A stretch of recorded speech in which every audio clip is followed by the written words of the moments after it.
Hi, everybody. Welcome back. Happy holidays to everybody. I just wanted to jump on here today and talk about egolessness, especially around the holidays. There's a lot of hustle and bustle and busyness going on, and people getting together with family and friends that maybe they haven't seen for a while. And a lot of times our ego can get in the way of being peaceful during the holidays, right? So practicing egolessness as much as possible helps avoid conflict potentially, and can be a pathway, one of the many pathways to peace. And the reason we say that is because when we look at life and look at our situations, our circumstances, and we look at it through a lens of me, my ego, right? We can cause dissonance for ourselves, right? Upsetment, whatever it is, right?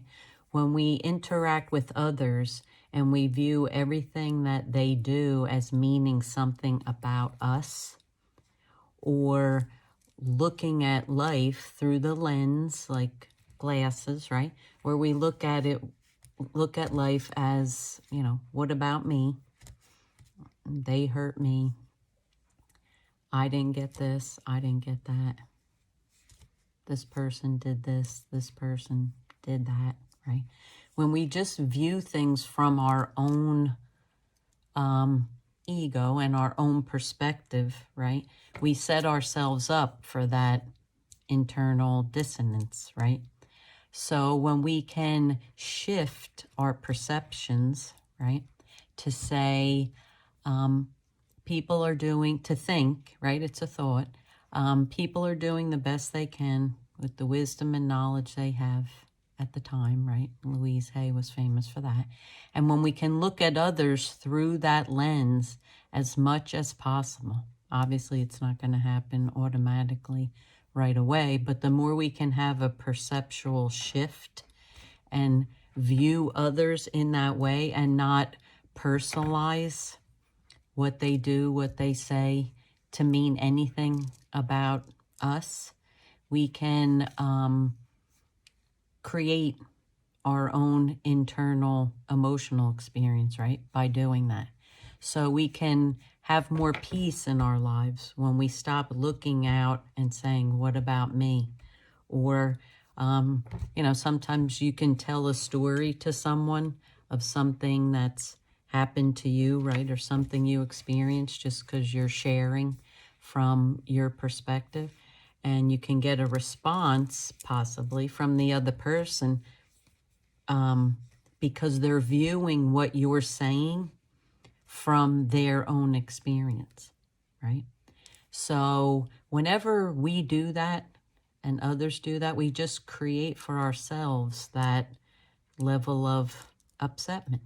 So knowing and looking, no matter what others say and no matter what they do, it doesn't mean anything about us as a person or me as an individual. It doesn't mean anything about me. The minute I make something mean something about me from someone else's behavior, I'm really doing it to myself. So this is a key shift to make, to take yourself one step further towards your own peace, right? And being your own master of your own emotional experience, right? And it's not easy to do all the time. Certain things trigger us, and we can just, respond immediately. But knowing with what we've spoken about in prior videos, and all this kind of builds on each other, right? To know that we control what we respond to. And some people will push our buttons, and sometimes we will respond, even when we know better, right? because it's kind of like a wave, right? We can be in a good place, and then we can have our moments, right? And we can have, you know, our buttons pushed.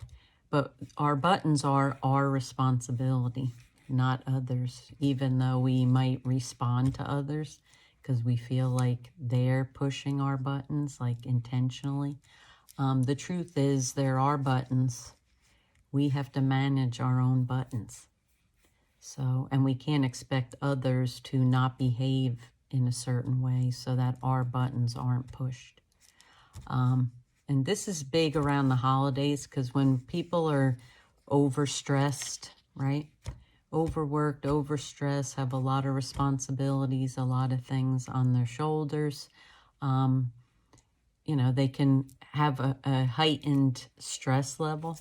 And then when there's a little, you know, nudge or button pushing by others, you know, can easily, you know, escalate, if you will. So just something to keep in mind. These are all these things that I mention in these videos are little pieces that work towards the bigger puzzle of self-help healing, and what things, little things that you can do for yourself to make your life experiences better, right?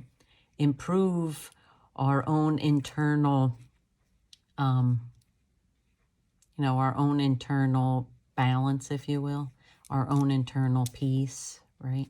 And when we can focus on that and take little steps to work on our own buttons, to work on our own issues, to know that we have control over ourselves. No one else. They can push our buttons, but they don't have control. We have control over how we respond.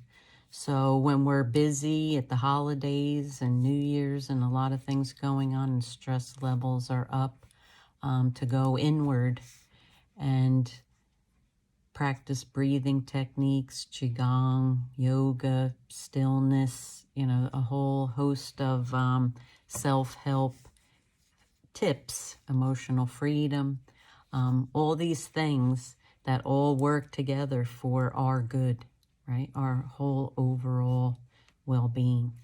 So just something to think of. If you have any experiences with that, or you have any thoughts about that, please leave them in the comments below.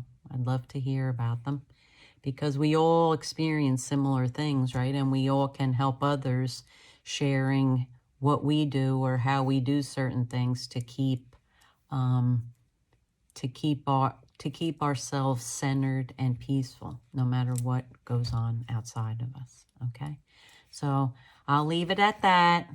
Happy holidays to everybody, and may everyone have a very happy, peaceful, joyous 2024. We're all work in progress, right? Have a good one. Namaste. Bye.